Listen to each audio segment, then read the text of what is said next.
Welcome back. You're still watching The Globe here on SABC News Channel. Ethiopia has turned its back on Dr Tedros Ghebreyesus over his views on the Tigray conflict. The government says it will not back him for a second term as Director General of the World Health Organization. Addis Ababa has accused Dr Tedros of taking sides with the Tigray People's Liberation Front in the conflict. Ethiopia has been caught up in a war in the northern parts of the country for over a year now. Press conference. As the World Health Organization is set to meet later this month to vet candidates for the upcoming election of the Director General, the Ethiopian government says it will not support Dr Tedros Ghebreyesus for a second term. It has accused him of interfering with the internal affairs of Ethiopia for allegedly sympathizing with the Tigray People's Liberation Front. Dr Tedros, who's also from Tigray, wants unfettered access to the war-torn part of Ethiopia. This region has been under siege for more than a year. Imagine a complete blockade of 7 million people for more than a year, and there is no food, there is no medication, no medicine, no electricity, no telecom, no media. Nobody can report. And when there is no telephone, I think accessing families is difficult. The Ethiopian federal government wants the WHO board also to investigate Dr Tedros' conduct and alleged he violated his professional and legal responsibility. But Dr Tedros says the situation in Tigray is precarious and he stands by his truth. Of course, I am from that region. I am from Tigray, northern part of Ethiopia. But I am saying this without any bias. What I am saying is the truth. What I am saying is what's happening. What I am saying is the situation is serious. Nowhere in the world you would find a crisis like what you see in the northern part of Ethiopia, especially in Tigray. Some experts say the Ethiopian government has failed to provide proof. What Tedros has been doing is calling for unrestricted humanitarian access to the war zone in Tigray, which everyone's calling for, you know. And so the fact that he happens to be a Tigrayan is really quite irrelevant here.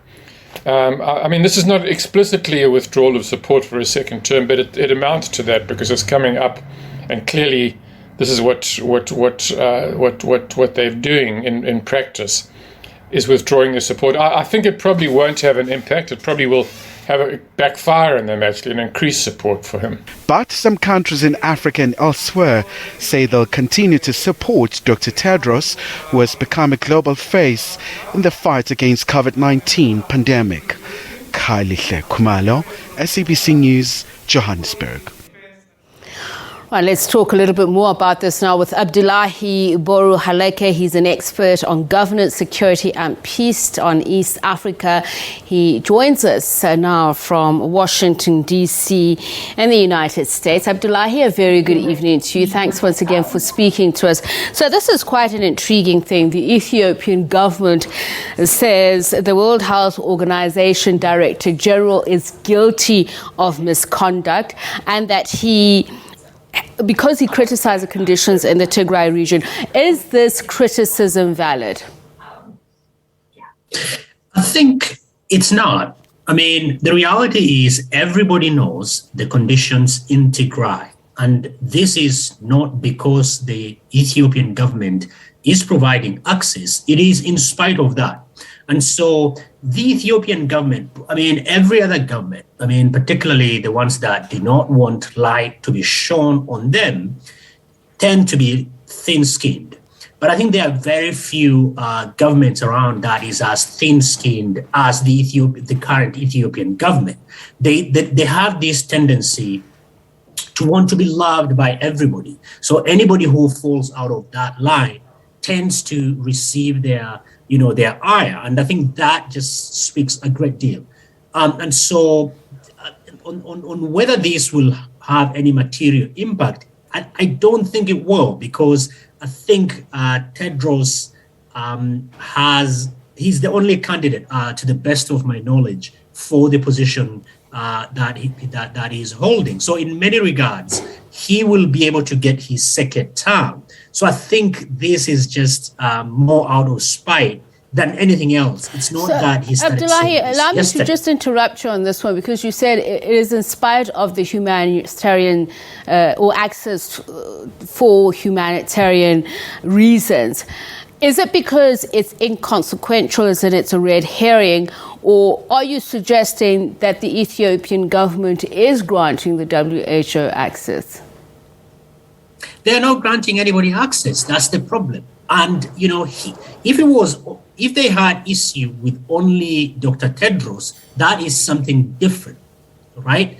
They've had issues with the UN, various UN agencies. They have declared a few UN senior level employees persona non grata. They have lashed out at the United States. They have been running, you know, a social media campaign, hands off, for the last few weeks or months now. So I think this is not this is not statecraft, all right? This is not how you run government. So I think for me, it is a big problem. And, you know, in this political football that the government is playing, a lot that then get lost. You know, 5.2 million people are facing their need of humanitarian aid in that country. You know, that is not a statistic any country should be proud of. And instead of addressing that, they are fighting a lost cause like this one. So we'll come back to the actual conflict and the numbers with regards to deaths and those who are displaced. But I want to swing back the focus onto Dr. Tedros. Egypt says that he has not lived up to the integrity and professional expectations it had of him when it nominated him to the WHO. But the question here is, what was expected of him? For him to discharge his duties as Director General of the WHO through the prism of Ethiopian foreign policy? Not quite. I mean, I think let's step back a little bit. I mean, he is a former Minister of Health, somebody who is by training, that is his line. So when countries come out and say that he hasn't lived up to the expectation, it beggars belief, because the challenge with an international civil servant, particularly like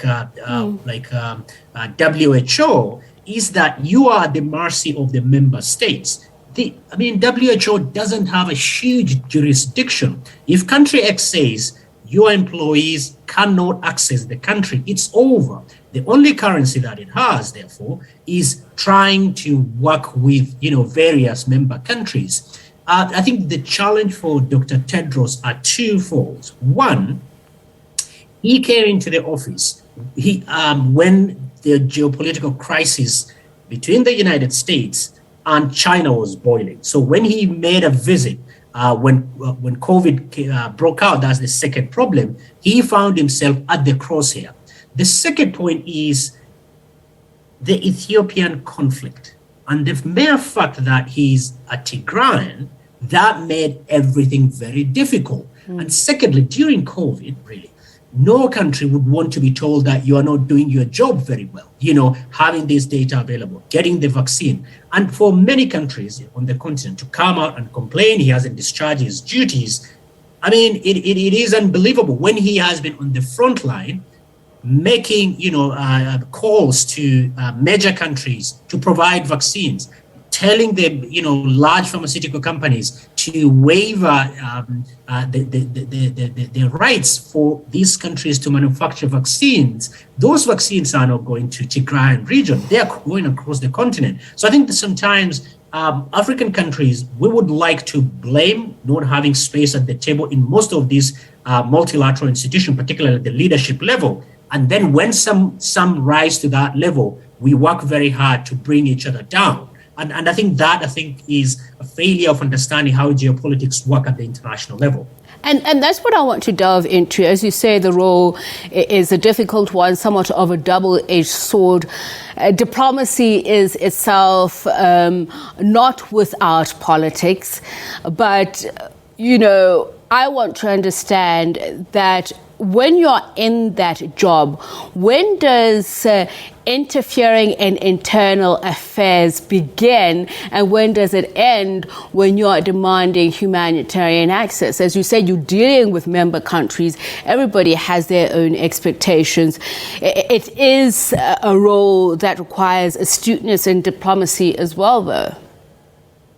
It does. I mean, it's a very delicate dance between trying to tell the countries, transparency in terms of humanitarian access, particularly where COVID is involved, while at the same time knowing full well that you are an Ethiopian citizen and initially you're put forward by the Ethiopian government, and, the country is run from Addis and not Geneva. That is a delicate dance that you have to be engaged in. You cannot rise to that level without being not, very suave, understanding the nuances.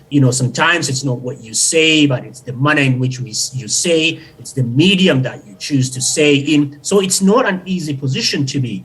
But I think over and above that, I think there is a case to be made to, about Ethiopian government not denying access to the people who are in need.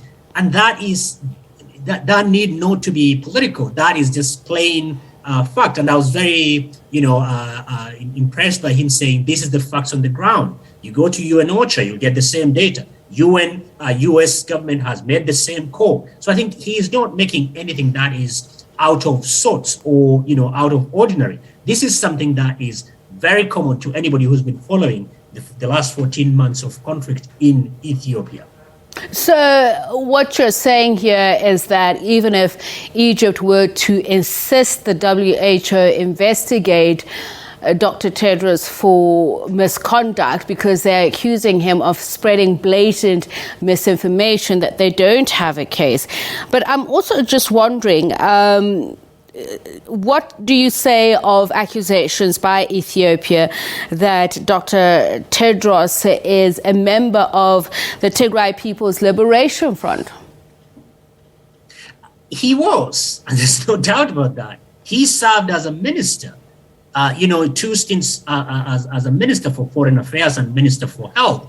And TPLF is an organization, is a political organization. It's led that country for almost 3 decades. So I think in that regard, there is nothing, again, that is untoward for him being a member of that.